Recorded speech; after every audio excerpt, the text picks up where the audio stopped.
Hi guys! Welcome to our vlog. Ayan, gagawa kami ng mini donut with my baby boy. Pasensya na yung nasa kilay niya. Ewan ko kung nangyari dyan. Hi guys! Welcome to my family vlog. At dahil maingay ang background, magpo-voice over na lang ako. And in today's video, tara samahan nyo kami gumawa ng mini donut. First time namin to, kaya without further ado, let's start this video!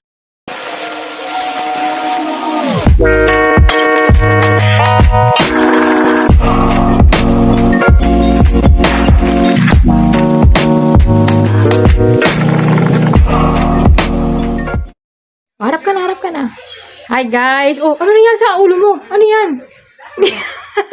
Yes, pero kahit ganyan yung itsura niya, yan. Gagawa kami ng mini donut. Ito yung mga gagamitin namin. Maya, the original hot cake mix. Yung fluff and pasty niya. 250 grams lang yung gagamitin ko dyan. And then, iklog, yung tubig na 3/4 cup.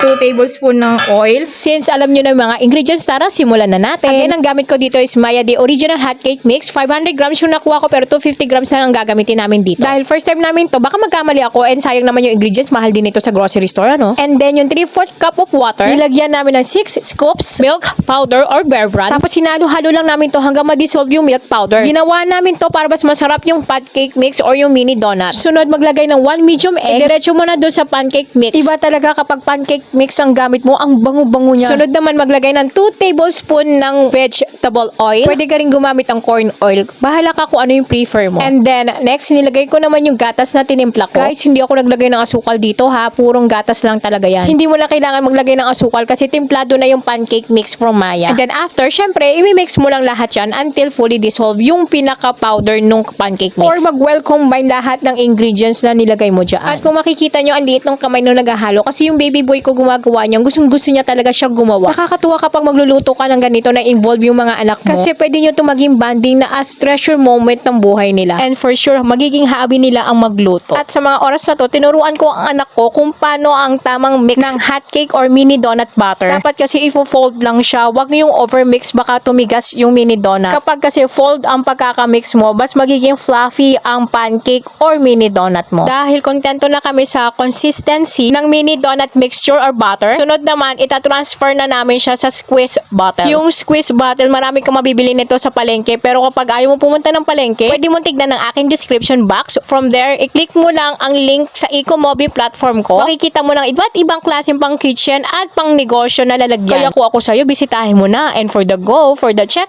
other option, pwede ka rin pumunta sa aking TikTok shop. Ilalagay ko rin sa description box ang link ng aking TikTok platform. Ayan, ready ng aking mini donut butter sa aking squeeze bottle. Ngayon, baka may magtanong, bakit ilalagay pa sa squeeze bottle? Pwede naman sandok-sandokin. Ay, bas mapapadali ang buhay mo kapag nasa squeeze bottle kaysa yung sasandok-sandok mo pa. Pero kung vegetarian ka, bahala ka kung gusto mo di sandok, di prefer mo yan. At ang donut maker na gamit ko is from Sonifer. At dahil mainit na yung donut maker, naglagay na kami ng star margarine, yung sweet blend. Sunod, ilalagay na namin yung mini donut, 3 ikot. Sa una, nangangapa-ngapa ko kasi akala ko madali lang. Pag first time talaga, ang hirap. Pero as go by, na-enjoy namin ang paggawa ng mini donut. Basta wag lang tatama dun sa pinakapambutas niya kasi sayang din yung butter, nagsusunog lang siya doon. Ang hirap din nito kapag pasmado ka. Kaya itong sunod, baby boy ko na ang gumawa. Enjoy na enjoy siya, lalo kapag pinipisil niya yung squeeze bottle. Kaso lang, hindi maiiwasan na nagkakamali kami kasi nalalagyan namin yung ibabaw ng pambutas. At minsan, ang dami pong lagpas sa gilid. Ito nga palang Sonifer, ang ganda-ganda kasi meron siyang light indicator kapag luto na siya. Base sa nakikita nyo, 2 ilaw kasi nagluluto pa to. Pero once na luto na siya, yung kulay red na lang yung ilaw, nawawala na yung kulay green. Pero medyo late ko na nalaman kasi huli na ako nagbasa ng manual. Binuksan ko kaagad yung donut maker kahit hindi pa nawawala yung ilaw ng kulay green. Tuloy, parang hilaw yung mini donut na nagawa namin. Pero nagpatuloy pa rin ako tong baliktad kasi feeling ko tama nga yung ginagawa ko. Tapos unti-unti ko na-realize na parang medyo hilaw pa talaga kasi natutusok-tusok pa yung mismong dough. Kaya tinakpan ko ulit yung maker at pinalit sa pagkakaluto. Nagsalang na kami ulit ng second batch. Feeling kasi namin medyo palpak yung first batch na mini donut na nagawa namin. Sa bawat batch nito, merong 7 mini donuts na nagagawa. Naglagay ulit kami ng margarine na sweet blend from Star Margarine. Feeling kasi namin lalong sasarap kapag nilagyan namin ng ganito. At dahil mainit na yung maker kasi bumubula-bula na yung margarine, this time naman ang susubok gumawa ay ang aking baby boy. Syempre, hindi pa medyo maayos ang pagkakagawa niya kasi nalilito pa siya at natatakot din daw siya. Natatakot daw siya magkamali. Sabi ko, okay lang naman niya kasi first time natin pareho at tayo naman ang kakain, hindi naman to pang business. Enjoyin mo lang kung ano yung ginagawa mo ngayon at huwag ka masyado ma-pressure kasi wala naman ito. Ewan ko ba dito sa baby boy ko? Maiba nga tayo. Hindi ko alam kung ako lang ba, pero bakit napaka-satisfying kapag pinipisil ko yung squeeze bottle at may lumalabas na butter papunta dun sa mini donut maker. Hindi ko alam kung bakit aliw na aliw ako kapag meron rin akong pinipisil. Char! Isa nga palang tip kapag gumagamit kayo ng donut maker, dapat magbilis ka maglagay ng donut batter. Kasi ang bilis lang uminit nitong donut maker ni Sonifer. Kaya nga laging sold out ito kasi affordable na, tapos ang bilis pa makaluto. At dahil laging sold out ito, baka maglagay rin ako ng ibang brand ng donut maker para sa mga tao na gustong gumawa ng mini donut sa bahay. Or even mag-business. Sayang din naman kasi, diba? And finally, natapos din yung anak ko ng paglagay ng butter dun sa mini donut maker. Hindi ko alam kung kita sa camera, pero sa akin, kitang-kita ko na dalawang ilaw siya. Isang red at isang green. Ibig sabihin niya, nagluluto pa ang aking donut maker. At habang nagluluto pa ang second batch, hinanda ko na yung first batch. For toppings, naglagay lang ako ng maple syrup from Clara Ole. Ginamit ko lang kung anong meron sa bahay. At yung lasa niya, walang pinagkaiba doon sa pancake na nilagyan mo ng syrup but in donut shape. Alam niyo yun? And then sa second batch, nainip na naman ako kaya binuksan ko kaagad yung donut maker at binaliktad ang mga donut para maluto yung ilalim. Sa pangalawang pagkakataon, nagkamali na naman talaga kami. At habang binabaliktad ko nga ang second batch ng aming mini donut, kung nakialam ng aking baby boy, gusto daw niya matry na siya ang magbabaliktad ng mini donut. Nakakatuwang pagmasdan na nag-i-enjoy siya sa ginagawa niya at magluluto namin. Pero to tell you honestly, nakaabang na yan at gusto niya marami ang kanyang mini donut. Matakaw kasi talaga tong baby boy ko eh. Maiba tayo sa pangalawang pagkakataon, makikita nyo kapag lutong-luto na talaga ang mini donut sa hindi pa luto or pinilit lang dahil hindi alam ang paggamit ng donut maker. Sure! Iba kasi talaga ang itsura niya. Makikita nyo sa susunod na video ko. Tapos yung baby boy ko rin nag-prepare nung kanyang mini donut. Siya na naglagay sa lalagyan at siya na rin maglalagay ng toppings. Gusto niya siya talaga ang kikilo sa pagkain niya. Pero yung sa kanya gusto niya yung syrup lang. Gagawa ko ulit at pang third batch ko na to. Papahiran ko ulit yung donut maker ng margarine. This time nagtry naman ako ng medyo maraming margarine. Baka sakali mas lalong sumarap yung mini donut namin. Pero na overpower siya kaya hindi masyadong masarap. Kaya lahat ng sobra hindi dapat gawin. Char! Lagyan ulit natin yung mga hole ng pancake mixture or donut mixture. Again, 3 ikot yan para medyo fluffy at medyo malaki-laki yung mini donut. Pero it depends pa rin sa'yo kung ano yung prefer mo. Kasi kahit gawin mo itong pang business, hindi ka pa rin naman malulugi. Pangatlong batch na ng pagluto. But until then, hindi ko pa rin talaga alam kung paano gamitin ng maayos yung mini donut maker. Hindi ko alam ang kadahilanan kung bakit nagmamadali ako na kahit dalawa pang umiilo is binubuksan ko na. Siguro kasi minamadali na rin ako ng mga anak ko dahil gutom na rin sila at hindi na rin nila maantay ang kanilang merienda. Kung makikita nyo, niluluto ko sila ng kabilaan or piniflip ko yung mini donut. Though umiinit naman siya both, pero gusto ko pa rin. Iba rin yung pakiramdam. Sa ngayon, hinahango ko na yung pang third batch. So, if we do math, 7 holes times 3 batch, 21 pieces na mini donut ang nagagawa namin sa mga oras na ito. But I was shocked kasi nakahabol pa ng isa pang batch or 7 mini donuts. In short, pang-4 na batch na ito. Kung ako sa'yo, gumawa ka ng parang budget plan or listahan ng mga amount na pinuhunan mo kung magbi-business ka ng mini donut. So, for example, magkano yung Maya pancake mix, log, vegetable oil, gatas na ginamit mo. Compare kapag gagawa ka ng mismong mix ng mini donut, which is yung harina, baking powder, mga ganon. Para alam mo rin kung magkano siya ima-market. Mas maganda kasi kapag bulkuhan na ima-market mo. For example, 10 pieces, 14 pieces, kesa yung papito-pito lang. Pero higit sa lahat, dapat alam mo kung ano yung pinaka-market na tao mo. For example, kung sa bahay ka lang at may mga border kayo, sa office, mga office mate mo, or kung nasa school ka, mga classmate mo. Tapos, gumawa kayo ng parang survey kung anong gusto nila sa mini donut, flavor, mga ganon. Sa kakahanap na murang supplier. Tapos, doon mong pagbabasihan kung magkano mo siya ibebenta sa mga target mong taong bentahan. Now, balik tayo sa video. So, ang total na nagawa ko ay 7 holes times 4. Kasi 4 batch ko or 4 na beses ako nagluto nito ngayon. So, bali